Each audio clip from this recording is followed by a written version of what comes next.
நாம் தமிழர் கட்சி? இத்தனை அரசியல் கட்சிகள் இருக்கின்ற பொழுது எதற்காக நாம் தமிழர் கட்சி? ஏன் நாம் தமிழர் கட்சிக்கு வாக்களிக்க வேண்டும் என்ற கேள்வி உங்களில் பலருக்கு எழலாம். அந்த கேள்விகளுக்கெல்லாம் பதில் கொடுக்கும் விதமாகத்தான் இந்த கூட்டம். இந்த மண்ணில் ஒவ்வொரு அரசியல் கட்சியும் உருவாக்கப்பட்டதற்கு ஒவ்வொரு காரணம் உண்டு. இந்த மண்ணை ஆண்ட திராவிட முன்னேற்ற கழகம், திக, அதன் தொட்டு திராவிடர் கழகம், அதன் தொட்டு வந்தது திமுக.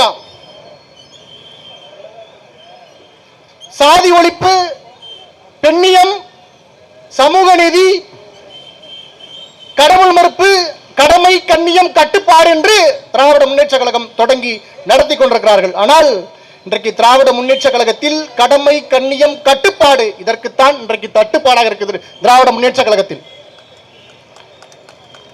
திராவிட முன்னேற்ற கழகம் பேசுவது ஒன்று, செய்வது ஒன்று. அவர்கள் பேசுகின்ற சமூக நீதிக்கோ, சாதி ஒழிப்பிற்கோ, பெண்ணியத்திற்கோ, கடவுள் மறுப்பிற்கோ அவர்கள் பேச்சு மட்டும்தானே தவிர அதை கடைபிடிப்பது கிடையாது. திராவிட முன்னேற்ற கழகம் என்றாலே எங்களுக்கு தோன்றுவது கொள்ளையடிப்பதை தாண்டி திராவிட முன்னேற்ற கழகத்திற்கு கொள்கை இருந்ததாக எங்களுக்கு தெரியவில்லை. அதுபோல அண்ணா திராவிட முன்னேற்ற கழகம், அது ஒரு மற்றொரு திராவிட கட்சி. கருணாநிதி அவர்களிடத்திலே மரியாதைக்குரிய எம்ஜிஆர் அவர்கள் கட்சியினுடைய கணக்கு வழக்கை கேட்கிறார். கணக்கு வழக்கை கேட்டபோது கருணாநிதி அவர்களுக்கும் எம்ஜிஆர் அவர்களுக்கும் சண்டை. அந்த சண்டையில் உருவானதான் அண்ணா திராவிட முன்னேற்ற கழகம். அந்த கட்சிக்கு வேறு வரலாறு இல்லை. திமுகவுக்கும் அண்ணா திமுகவுக்கும் மாற்று இல்லை. அதுபோல மதிமுக, திமுக வாரிசு அரசியல் நடக்குது, அதை எதிர்த்து நான் கட்சி தொடங்குறேன்னு சொல்லி தொடங்கினார். இன்னைக்கு அதே திமுக போய் ஒரு சங்கம் வச்சுட்டாரு. அவருடைய மகனவே அவருடைய கட்சிக்கு தலைவராக உருவாக்கிட்டார். இன்னைக்கு இப்படி ஒரு கட்சி. கல்யாண மண்டபத்தை இடித்து விட்டார்கள் என்று மற்றொரு கட்சி ஆரம்பிச்சார். அது ஒரு நடிகர். அதனைத் தொடர்ந்து கமலஹாசன் தமிழ்நாட்டில் ஊழல் லஞ்சம் பெருகிருச்சு, கொலை கொள்ளை பெருகிருச்சு, நாட்டை திருத்த போறேன்னு சொல்லி மக்கள் நீதி மையம் என்ற ஒரு கட்சியை தொடங்கினார். அவர் பாவம் டார்ச் லைட்லாம் வச்சு அடிச்சு பார்த்தாரு, எதுவும் சிக்கலங்க. தொலைக்காட்சியில ஒரு செய்தி, அதாவது ஒரு விளம்பரம் ஓடுது. அந்த விளம்பரத்தில் ஸ்டாலின் அவர்கள் பேசிக் கொண்டிருக்கிறார். அதை கமலஹாசன் உட்கார்ந்து பார்க்கிறாரு. பார்த்துக்கிட்டு இருக்கிறப்ப ஸ்டாலின் பேசுறதை பார்த்து கமலஹாசனுக்கு கோபம் வந்துருச்சு. ஏன் இந்த மண், இந்த நாடு நாசமாய் போனதற்கு காரணம் திமுக என்று அந்த தொலைக்காட்சியை பார்த்த கமலஹாசன் அவர்கள் தொலைக்காட்சி பெட்டியை டார்ச் லைட்டை கொண்டு அடிச்சு உடைக்கிறார். அப்படியெல்லாம் உடைச்சிட்டு இன்றைக்கு அதே திமுகவை ஆதரித்து திமுகவிலே போய் சங்கமிச்சு அங்கே சேர்ந்துட்டார். தேவையில்லாமல் அந்த தொலைக்காட்சி பெட்டி உடைத்ததுதான் தேவையில்லாதது. அதுக்கு அந்த தொலைக்காட்சி பெட்டி அப்படியே இருந்திருக்கலாம். அப்படியெல்லாம் வித்த காமிச்சாங்க அந்த நாட்டில். அதற்கு பிறகாக இப்போ ஒரு நடிகர், மரியாதைக்குரிய விஜய் அவர்கள் தமிழக வெற்றி கழகம் என்ற ஒரு கட்சியை தொடங்கியிருக்கிறார். அந்த பக்கா மாசு எதற்காக கட்சி தொடங்கினார் என்று அவருக்கும் தெரியாது, அவருடைய கட்சியினுடைய தொண்டர்களுக்கும் தெரியாது. அதனால எனக்கும் தெரியல. அந்த கட்சி உருவாக்கப்பட்டு மாநாடு போட்டாங்க, கரூர் பரப்புரை, இதெல்லாம் கணக்கு பண்ணி பார்க்கின்ற பொழுது கிட்டத்தட்ட 50க்கும் மேற்பட்ட உயிர்கள் இறந்திருக்கிறது. அது ஒரு உரம் இருக்கட்டும். இப்படி ஒவ்வொரு அரசியல் கட்சியும் இந்த மண்ணில் பிரசவிக்கப்பட்டதற்கு ஒவ்வொரு காரணம் உண்டு. ஆனால் நாம் தமிழர் கட்சி உருவாக்கப்பட்டதற்கும் பிரசவிக்கப்பட்டதற்கும் ஒரு காரணம் உண்டு. அன்பார்ந்த பகுதி வாழ் பொதுமக்களே, வியாபார பெருங்குடிகளே, ஒரு நிமிடம் செவி கொடுத்து கேளுங்கள். உன்னை போல என்னை போல தமிழ் பேசுகின்ற தமிழன் 1.25 லட்சம் தமிழர்களை இலங்கையில் 2009 மே 18 அன்று பச்சை படுகொலை செய்தார்கள். அப்போ மத்தியில் ஆட்சியில் இருந்தது காங்கிரஸ், மாநிலத்தில் ஆட்சி இருந்த திமுக. இவர்கள் இந்திய ராணுவம் என்ற அமைதிப்படையை அனுப்பி நம்முடைய இன மக்களை கொன்று குவித்தார்கள். தமிழராக பிறந்த ஒரே காரணத்திற்காக படுகொலை செய்யப்பட்டது. அப்ப கேட்பதற்கு நாதியில் அந்த மண்ணில் ஒரே ஒரு குரல் தான் தமிழ்நாடு முழுக்க இந்த போரை நடத்திய காங்கிரஸை எதிர்த்து ஒரே ஒரு குரல் தான் காங்கிரஸ் எதிர்த்து பேசிக் கொண்டிருந்தது, ஒலித்துக் கொண்டிருந்தது. அந்த குரல் தான் எங்களுடைய அண்ணன் செந்தமிழன் சீமான் அவர்கள். அன்றைக்கு அவர் முழங்கினார், விழுந்த காங்கிரஸ் இனி எழக்கூடாது, எழ விட மாட்டேன், நான் உயிரோடு இருக்கும் வரை எழ விட மாட்டேன் என்று செந்தமிழன் சீமான் அவர்கள் மேடைதோறும் முழங்கினார். இன்றைக்கு வரை அந்த கட்சி அரியணையில் ஏறவில்லை. அரியணையில் ஏற விட நாங்க போறதே இல்லை, நாங்க விட மாட்டோம். யாரையும் நம்பி பயனில்லை.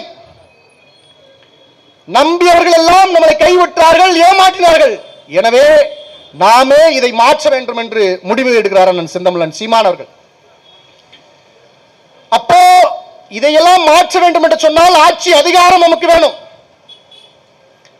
அதனாலதான் நாம் தமிழர் கட்சி என்ற ஒரு கட்சியை உருவாக்கி இன்றைக்கு நாங்கள் தனித்து யாரோடும் கூட்டணி இல்லாமல் இன்றைக்கு வரை நாங்கள் சமரசம் இல்லாமல் போராடி கொண்டிருக்கிறோம். காமஸ் விஜய் அவர்கள் திமுக 1000 ரூபாய் தரேன்னு சொல்லுது, அதிமுக 2000 தரேன்னு சொல்லுது, இவர் 2500 ரூபாய் தருவாராம். ஒரு கொள்கை இல்லாமல் கோட்பாடு இல்லாமல் எதுவும் தெரியாத ஒரு தற்குறி கூட்டம் இன்றைக்கு கூட்டத்தை கூட்டிக் கொண்டு எல்லாத்தையும் கொலை செய்து கொண்டிருக்கிறார், எல்லாத்தையும் சாகடிச்சுட்டு இருக்கிறான். கொள்கைனா என்னன்னு தெரியுமா? கொள்கை என்னன்னு கேட்டா போய் வீட்டுக்குள்ள போய் உட்காந்துக்கிறான். வர்றது 10 நாளைக்கு ஒருக்கா வர்றது, வெளியில வர்றது, 10 பேர்த்த கொல்றது, போய் வீட்டுக்குள்ள பதுங்கிறது, இதுதான் அவங்க பண்றது. என்ன கொள்கை இருக்குதுன்னு கேட்டால் அதற்கு எந்த ஒரு பதிலும் இல்லை. பிறப்புக்கும் எல்லா உயிருக்கும் சொல்றான். அது ஒன்ன தவிர எங்களுக்கு எதுவுமே தெரியல. நான் சொல்றேன், நாம் தமிழர் கட்சியினுடைய கொள்கை என்ன என்று. தலைநகரை மாற்றுவோம், தமிழகத்தை மாற்றுவோம் என்று நாம் தமிழர் கட்சி முதன்மை கொள்கையை முன்வைக்கிறது. அதுபோல நாம் தமிழர் கட்சியினுடைய ஆட்சி முறை என்பது தன்னலமற்ற அன்பான சர்வாதிகார ஆட்சி முறை. அதென்ன தன்னலமற்ற அன்பான சர்வாதிகார ஆட்சி முறை என்று கேட்டால், ஒரு குழந்தை சாக கிடக்கிறது,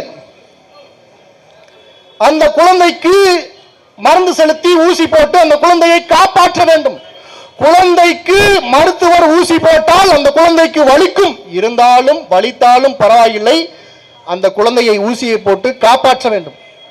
இதில் மருத்துவருடைய நோக்கம் குழந்தைக்கு வலிக்க வேண்டும் என்பதற்காக ஊசி போடவில்லை, குழந்தையை காப்பாற்ற வேண்டும் என்ற நோக்கத்துக்காக ஊசி போடுறார்.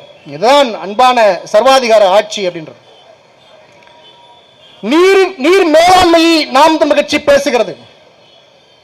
நீரின்றி அமையாத உலகு, யார் யாருக்கும் வானின்றி அமையாது ஒழுக்கு என்று எங்களுடைய தமிழ் மறை கற்பிக்குது. தமிழர்களுடைய நீர் மேலாண்மை, ஆறு, ஏரி, கண்மாய், குளம், குட்டை, ஏந்தல், தாங்கல், ஊரணி இப்படி இருக்குது.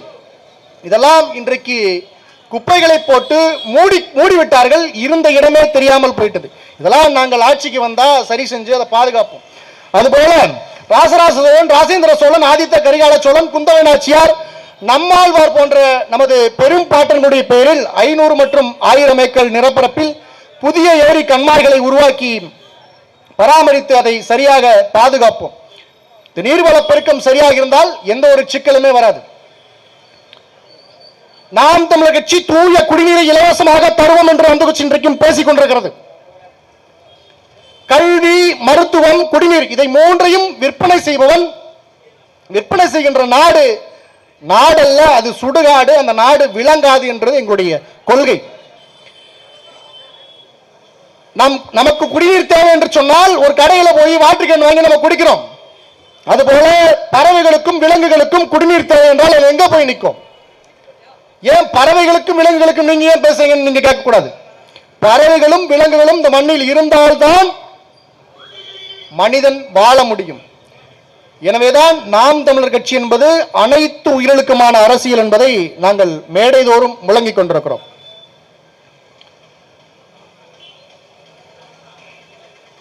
வேளாண்மையை அரசு பணியாக மாற்றுவோம் என்று சொல்கிறது. உழுதுண்டு வாழ்வாரே வாழ்வார், மற்றாரெல்லாம் தொழுதுண்டு பின் செல்வர் என்று எங்களுடைய மறை கற்பிக்கிறது. ஒரு நாட்டில் ஒரு உழவன் ஏழையாக வாழ்கிறான் என்று சொன்னால் அந்த நாடு ஏழை நாடாகத்தான் கணக்கில் எடுக்கப்படும். ஒரு நாட்டில் ஒரு உழவன் இறக்கிறான் என்று சொன்னால் அது நமக்கு செய்தி, நாளை நாம் உணவில்லாமல் சாக போகிறோம் என்பதற்கான முன் எச்சரிக்கை. விளைநிலங்களை எல்லாம் அழித்துவிட்டு தொழிற்சாலையை தொடங்கிவிட்டால் தொழிற்சாலை வேலை தரும், சம்பளம் தரும், சாப்பாட்டை தருவது யார் என்ற கேள்வியை நாம் எழுப்ப வேண்டும். பசி வந்தால் மானம், குடிபிறப்பு, கல்வி, ஈகை, தானம், தவம், தொழில் முயற்சி காமம் இந்த 10 நற்குணங்களும் பறந்தோடும் என்கிறார் நம்முடைய அவை பெருமாட்டி. எனவே நாங்கள் வேளாண்மையை தேசிய தொழிலாக்கி அரசு பணியாக மாற்றுவோம். நாங்கள் இந்த உலகத்திற்கே உணவளிப்போம் என்று, உணவை ஏற்றுமதி செய்வோம் என்று சொல்றோம்.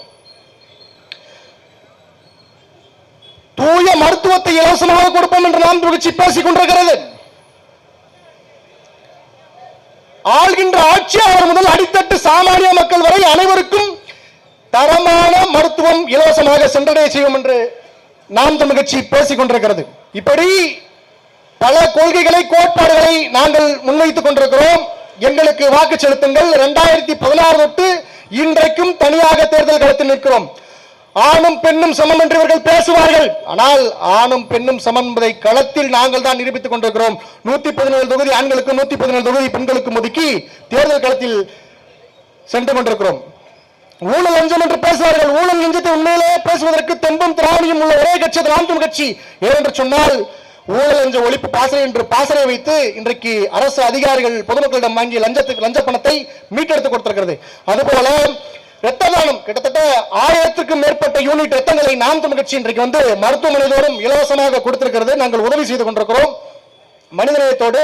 அதுபோல சுற்றுச்சூழல் பாசறை சார்பாக மரக்கன்றுகளை நட்டு, பனோதங்களை நட்டு இந்த மண்ணை நாங்கள் நேசிக்கிறோம். எனவே எங்களுக்கு விவசாய சின்னத்தில் வாக்களிக்க வேண்டும்.